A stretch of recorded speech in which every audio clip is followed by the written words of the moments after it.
What's that sound? Depending on whom you ask, the crackle of popping joints is either the sound of sweet relief or the noxious tones of a stomach-turning habit. Really though, what's that sound? I mean, why does bending your joints in a certain way make them pop like that? Scientists have offered several explanations, including rapidly stretching ligaments and, in severe cases, actual bones grinding against each other. But the most common explanation for why your stretched out joints sound like bubbles popping is that, well, there are bubbles in there. The joints in your fingers are the easiest ones to crack, but many people also crack the joints between vertebrae in their neck and back, and even their hips, wrists, shoulders, and so on. All these joints are synovial joints, and they're the most flexible ones in your body. The space between the two bones is filled with a viscous liquid, synovial fluid, which contains long, lubricating molecules like hyaluronic acid and lubricin. Synovial fluid is more or less the texture of egg yolk, and its primary purpose is to cushion the bones and help them glide past each other. It also contains phagocytic cells that help clean up any bone or cartilage debris that ends up in the joint. But the reason it's important for knuckle cracking is that, like other fluids in your body, it contains lots of dissolved gas molecules.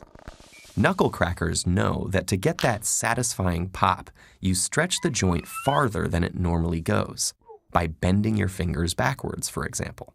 When you do that, the bones move away from each other. The space between bones gets bigger, but the amount of synovial fluid stays constant. That creates a low-pressure zone that pulls dissolved gases out of the synovial fluid, just like the carbon dioxide that fizzes out of soda when you twist open the cap.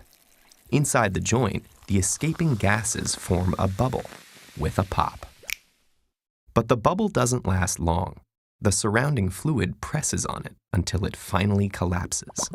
The bubble's gases scatter throughout the synovial cavity and slowly dissolve back into the fluid over the course of about 20 minutes, which is why it can take a while before you can pop the same joint again.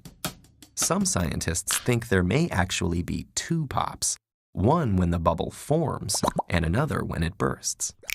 Popping a joint temporarily enlarges it, which may be why dedicated knuckle, neck, and back crackers say the habit makes their joints feel looser and more flexible.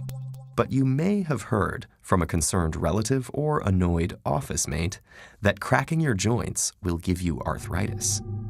A doctor named Donald Unger heard this too. So, determined to disprove his mother's warnings, he cracked the knuckles of his left hand repeatedly for 50 years. While the right-hand knuckles went unpopped. 36,500 cracks later, both hands were arthritis-free.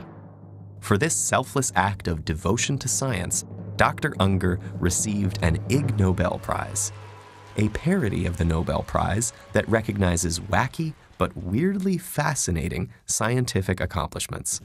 Unger wrote that his results should prompt investigation into other parental beliefs, like the importance of eating spinach. The jury's still out on that one.